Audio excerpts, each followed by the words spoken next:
Hey guys, and welcome back to High School Musical, the series Aftershow. I'm your host, Chae Jones, but I cannot do this alone. I also have the amazing Jeff Williams Jr. How you feeling? I'm doing well, feeling great. It's 11 o'clock here, so it's a little late, but we're talking High School Musical, the series, so I'm always excited.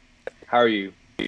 I am doing well because there's a lot to get into this transformation. Because obviously, it's almost time for the big production, the performance, and then after the performance is the Mankeys. Three, two, one. 3 weeks left of rehearsal. 2 weeks. Well, actually, 1 week of rehearsal.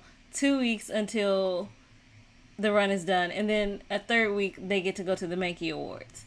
So there's a lot they still have to do, obviously, especially because of Ricky's transformation from Beast to, Prince Philip.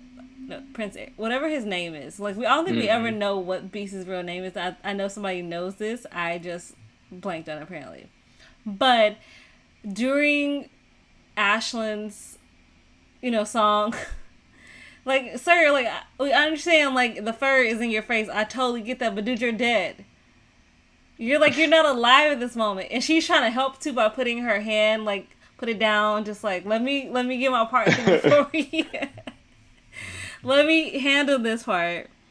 And then, we'll work on it. And then obviously trying to take off the beast head transformation, and it was a train wreck. Let's be honest about what that rehearsal was. How did you feel watching that and Natalie letting the trees fall? You know how that works.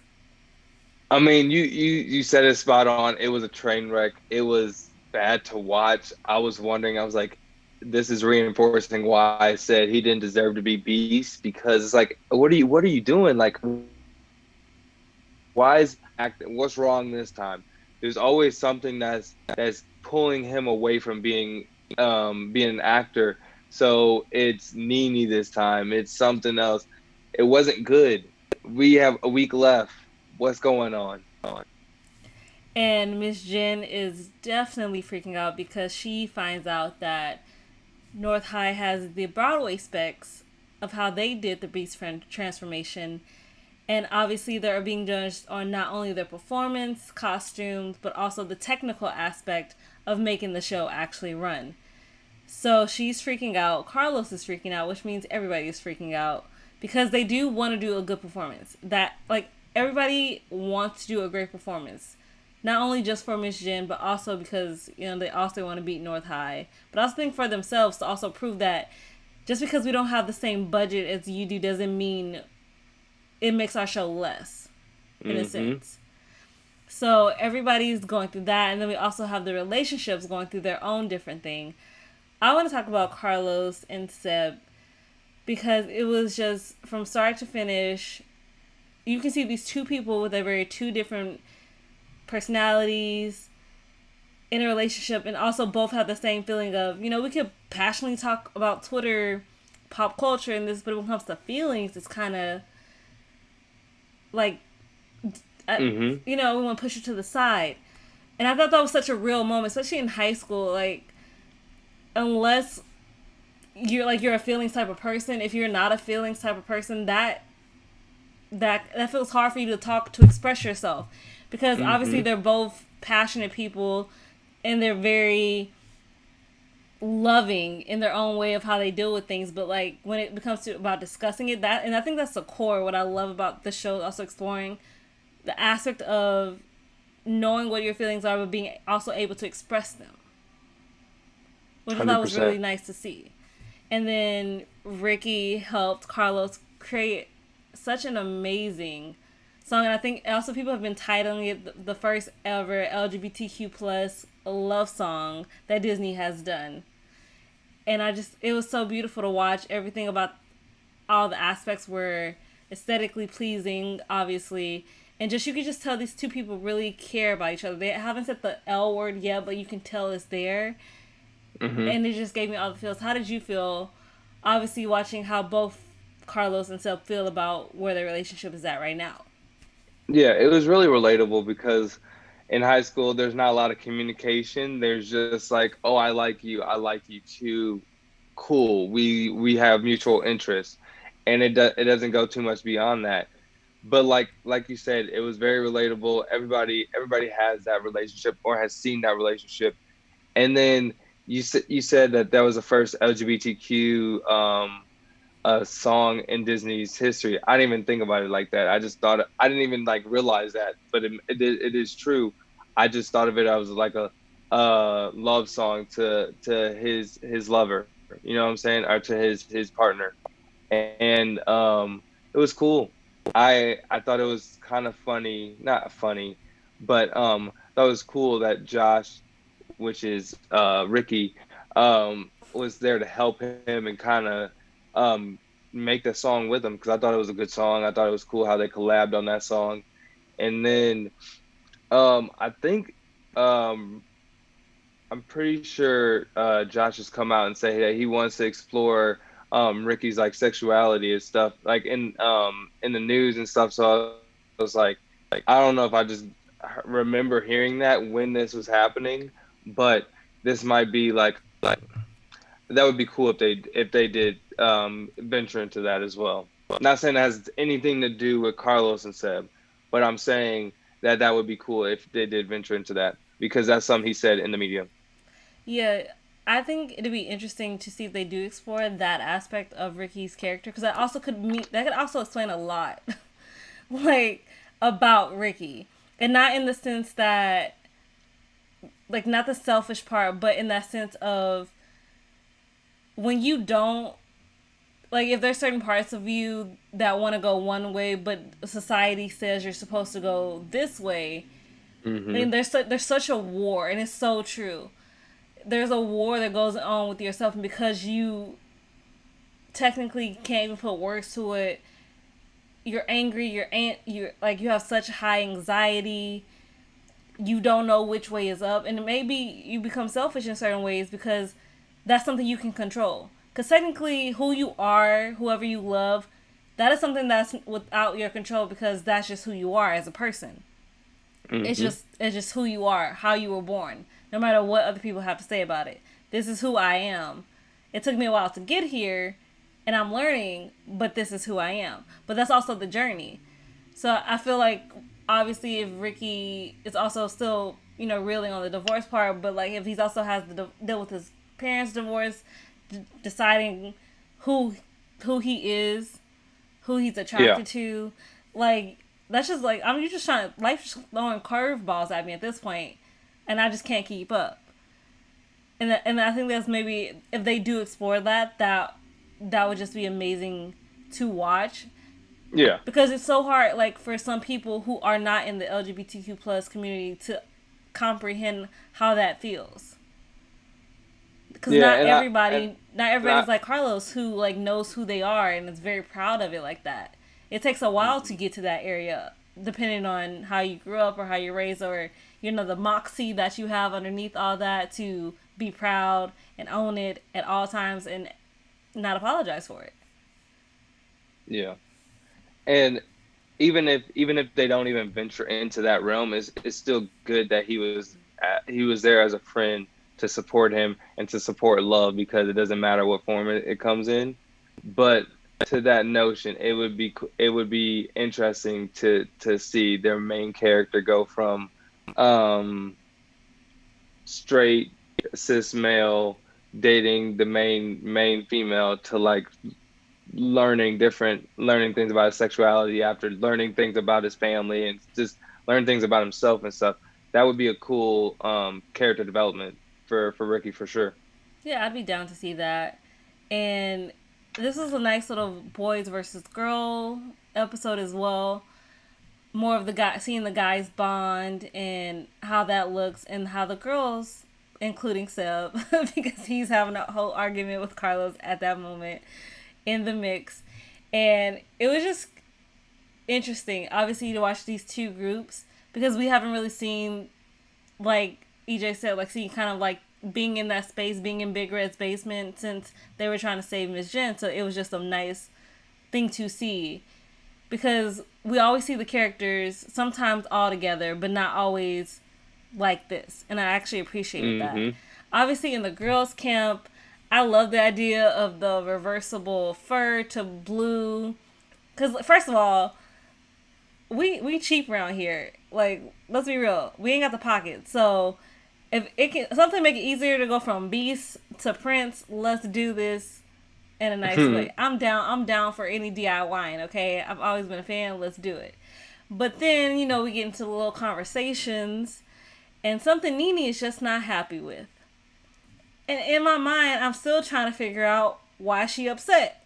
But obviously, she finds out that Gina thought that Ricky sent her chocolates, and she was upset that she didn't know.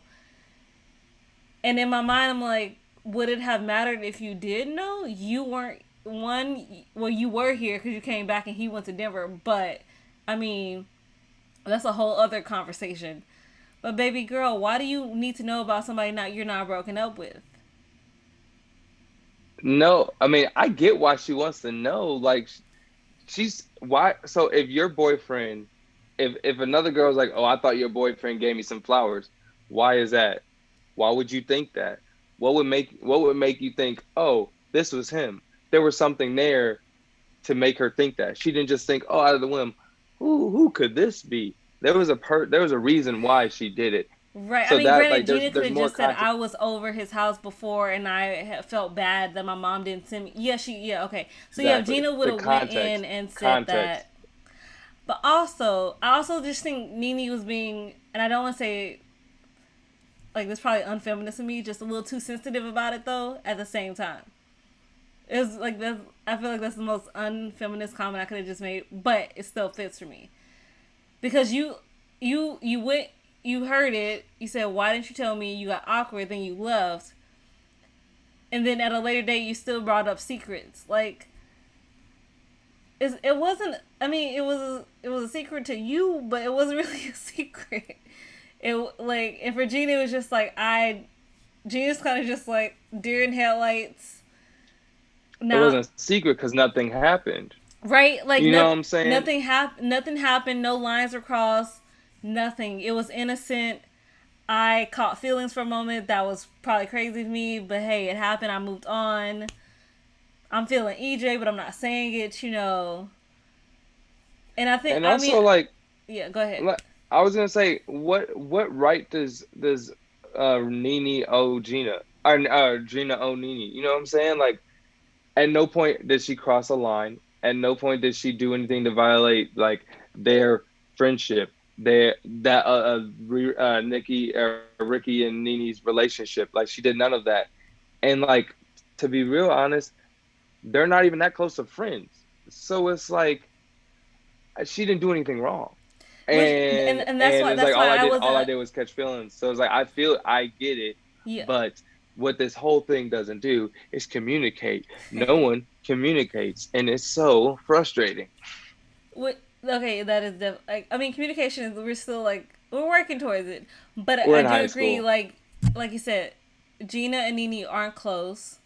We are in the same club, but that's kind of what we are. I Hmm. like you said, as Gina, I didn't owe you this information.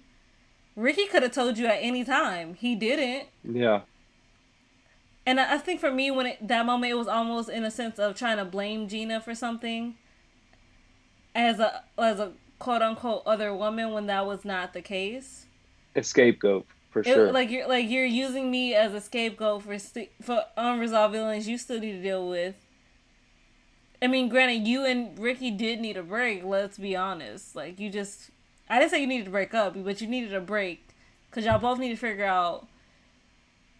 Because even when you broke up the first time, it was still unresolved to begin with. There was never a closure on that first one. So then I jumped in with EJ. You tried to win me back. We got back together. Nothing still got resolved because the problems just continued into this new one. And then we broke up a second time because nothing was resolved. Like, in my mind, I'm just like, is nobody here like seeing this? If you ain't resolved Yep. nothing the first time and you jumped in the second time thinking you could just leave everything the first time out without actually having the It don't work conversation, like that. It don't work it like really that. doesn't. Relationships do not work like I. And it legit is the high school where it's just like, because especially in high school, I feel like when you get in a relationship in high school, everything, I think no matter where you live, where you are, between those 4 years, everything is heightened. Hmm. Everything in high school is on an extra level. And like there's no other place like it where you will experience that high level of emotional distress over something. It's the end of the world. It feels like that until you get out of high school. I mean, granted, even sometimes when you get out of high school, some places still feel like it, but then you're grown and then Yep. you just you've learned at this point how to deal Leave with it. that. But when you're in high school, the mistakes is where like are just gonna pop up and keep popping up, and that's fine because you're supposed to make mistakes. You never Hmm. grow or learn if you don't. But again, what pisses me off the most, and I hate using the word pissing me off, but it does sometimes. We're just like you guys are both repeating a pattern that you are not learning anything from. Yep. What is 100%. what is for me is why are you not? You keep saying, okay, yeah, we'll take a break. I'm gonna focus on me, but you didn't learn nothing. Cause what like Who let are you? Who are you? You got to learn you first. and that is the They're not truest doing sense. that. Like love And then yourself first. Nini's trying to not love her, and she's trying to blame someone else. She's trying to focus on Jeannie or Gina. You know what I'm saying? I was like, It's right. just it's It was just it was and it got so awkward and like Ashton was just laughing it off, trying to like, girl, we were just laughing and laughing. It was not a big deal. And in my mind, I'm just like, Courtney, say something. She just literally like, I'm just saying, because did Courtney know? that is a good question. I mean, it was not broached, so we do not know. But that is a good question to see if Courtney had found out or not. That is a question I have as well. We'll find out. Also, while the girls and the boys are trying to help Miss Jen figure out a solution, she has Benjamin come back to the school to give her advice. And I don't know why I love the little therapist session scene. Mm-hmm. It, I mean, because obviously we've talked about incorporating therapy into it because it'd be good, and but actually seeing it made it funny at the same time for me. Cause she's just like just laying on the couch and he's just with a pen and pad, like as if he was Mm-hmm. actually the therapist. And I loved how he said like the demons, like I'm exercising my own demons still, because like the first time, like failure, it will happen. Yep. You can't not try to protect somebody, especially in theater, especially when you're going for an award like this. You can't protect them from failure. It's not something that can happen, because if you do that and then you protected them their feelings, how are they gonna grow? Like when you fail, that's how you get the courage and strength to keep going, to continue. It's the same thing for anybody who's ever in this entertainment industry. When you give up and you stop going after the no, you would never know that next person would have been your yes, but you gave up before you got it. Because Yeah. in this business, you will hear it a lot before you hear yes, and that's just life, and that's cool.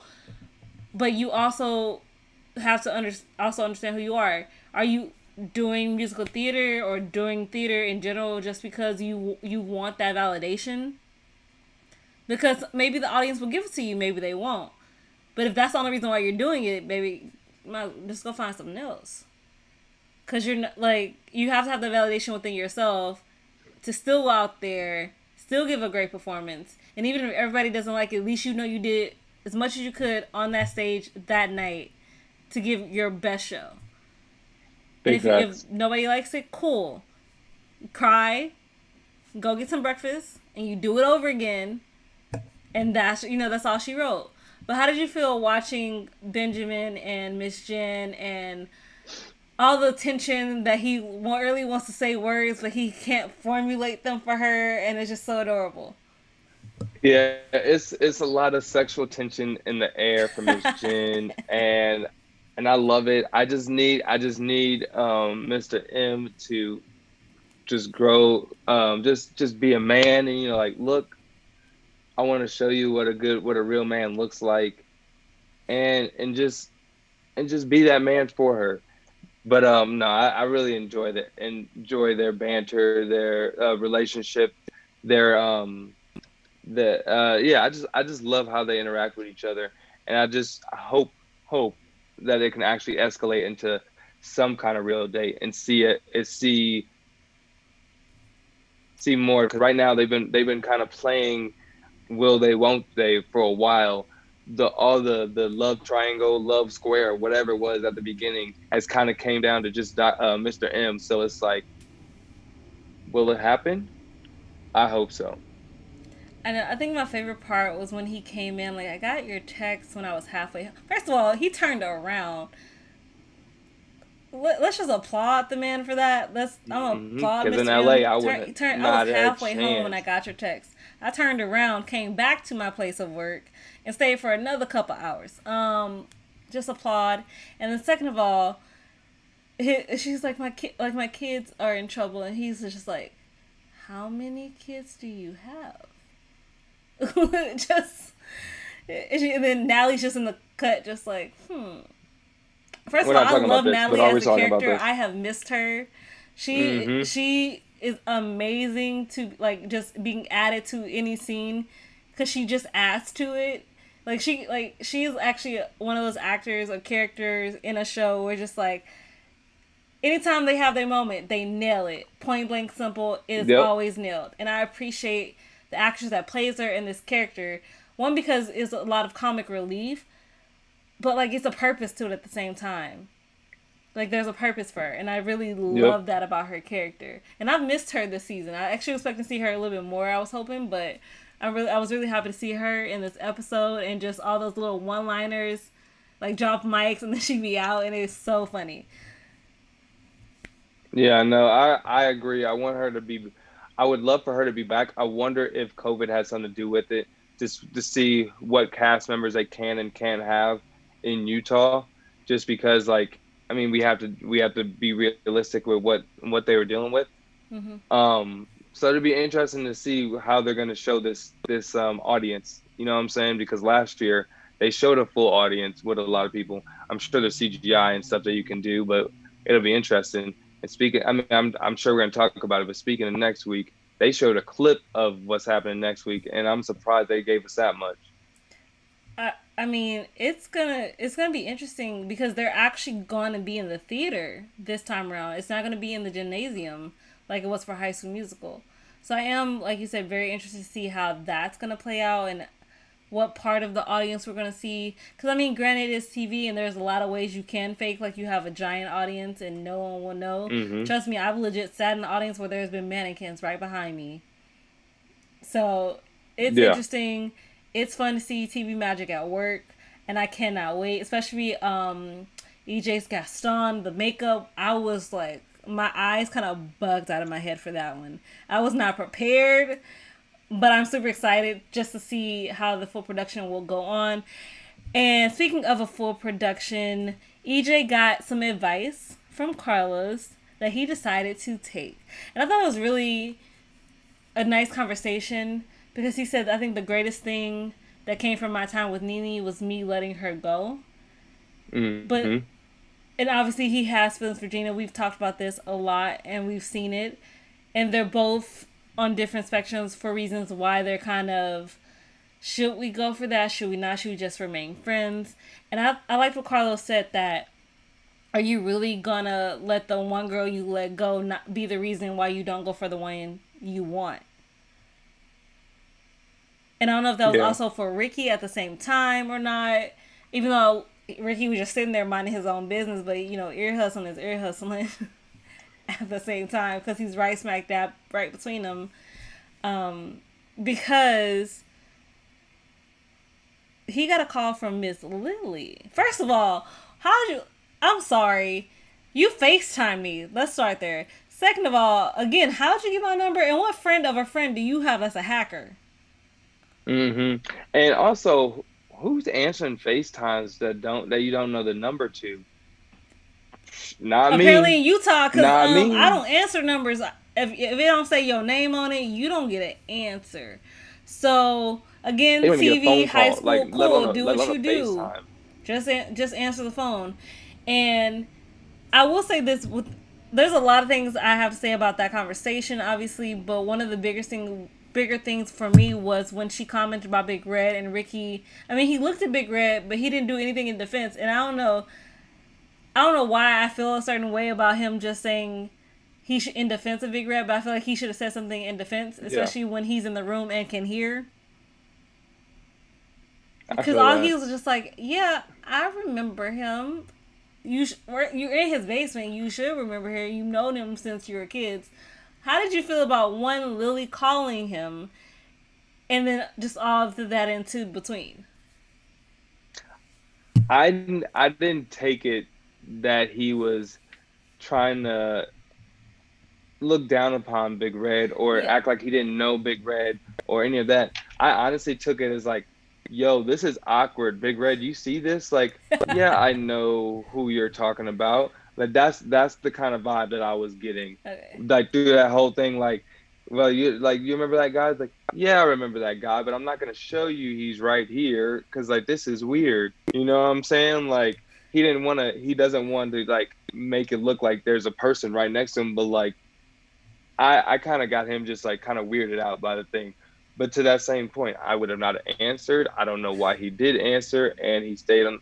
He didn't do anything too wrong, though. Honestly, he just kind of answered the questions like, "All right, now we'll see what he does going forward, and if he actually does mess up, or they're broken up. So what is messing up? I mean, that is true. I mean, but he should not be getting no rebounds right now because unfortunately that what she will be. Not at all. He needs to work on himself fully and completely. But that's the day. Sorry for another day. But yeah, I now that you said that, I do agree with it because I mean, granted, I think for me, just me when if I would have answered it like, but I'm that person. I have no issue letting you know who's in the room with me. But obviously Ricky's not that person. So yeah, now that you say it that way, I get it. And it was very awkward. Like even after he was like, "That was really weird, right?" Like Hmm. really, really weird. Okay, it just was, and there's a little cracks in her veneers for this. So hopefully there are redeeming qualities about Lily, and it's just because she's trying to be a huge theater person that it makes her go cuckoo bananas to steal a line from Degrassi because she went cuckoo bananas about like I mean granted she kind of reminds me of Leo Michelle from Glee in that way of like what she will do to be that top person. It just could be just like the one thing that's kind of off about her, but everything else she could be normal. I guess we'll find out. We have two more episodes left, I believe, before season 2 is over. Um, but somebody who did end up on a happy note were Gina and EJ. Because EJ finally got the courage to ask Gina out for some risotto. For real. How did you feel watching that scene? I was super pumped. I'm an EJ fan. I'm looking right now. We have, yes, two more episodes. We have this Friday coming up, Showtime. That's what the name of the episode is called. And then we have Second Chances, last episode, Second Chances. I don't think that means Ricky or Nini. That would be a third chance, just It really saying. will. But no, EJ, Gina, I'm very happy for them to finally find people that care about them and that they can connect with on a serious level, because I feel like more Nini and EJ, when they were dating, it was more artificial. It was more surface level. I feel like for Gina, they just connect on a deeper level. They can talk, but we've also seen this relationship. We never got to see EJ and Nini really. We only got to see that for a quick second. But I've grown to love it. I like both characters, so I'm happy for them. I agree. I actually like that he plucked up the courage and asked her because Gina sure wasn't gonna do it. So, it had to be EJ, and hopefully this will lead to her first kiss, and we get to see that because obviously even though EJ will be going to college, he's not going to Duke, so we'll find out where he ends up because he did get a scholarship to the state in Utah, so like a state Mm-hmm. college. So he could be still around. So I mean, that's gonna be a little not long distance, but semi, and we'll see how that goes. But for right now, how early in the stages that it is, I am super excited to see where it leads for them. And hey, he got prom coming up. He needs a date. I'm down. Oh yeah, that's gonna be cool. That'd be fun. Like I'm down. Like They I don't might. know if it's gonna be like a junior or senior prom. However they're gonna do it, I guess we'll find out if there is a season 3 because I don't. It has not been announced that there is a season 3 yet. So that's also going to be up for the air. We still have to find out. Um, who was your MVP of the episode? I'm going with EJ. I'm going with EJ. It's he finally stepped up. He was the man that Gina needed him to be. He's been the man that everybody that I've been saying he is. And he finally stepped up and got his girl. I'm so happy for them and the risotto. Yeah, I'm going with EJ for the week. What about you? I am actually going to give my MVP to Ricky for being a great friend to Carlos and helping him write an amazing song and actually getting Carlos and Seb to a better place than they have been. It looks like for a couple weeks. So I actually Mm-hmm. really enjoyed that, and it was interesting because it wasn't until Seb said it that I thought of it that way. Because granted, like we haven't really seen any other students of East High, so I don't know if there are any other LGBTQ plus Yeah. students within the school. But for that to be a concern of Seb saying that I'm one of the only choices. Like Mm-hmm. and plus Carlos in his mind Carlos is rich. He could have like other people, but if I'm the only choice, he kind of has no choice but to be with me. And I Yep. never until he said it, I never thought of it that way, as if that was an actual concern. Because obviously we haven't seen any other like students Mm-hmm. show pride in that way. So it didn't hit me till he said that. And I was like, wow. Well, if you, wow, Seb, that kind of like, and it kind of hurts my heart for Seb that he thinks that he's almost a consolation prize. Yeah. And That the worst part about it is that's probably a very true and relatable feeling for a lot of people, because at a lot of schools there's not that many openly gay people or openly LGBT people. So those people that are and those people that are in relationships, they're like, well, I mean, we're one of six people, so we're gonna be dating each other. You know what I mean? It's like sometimes those it's unfortunate, but I can kind of see it.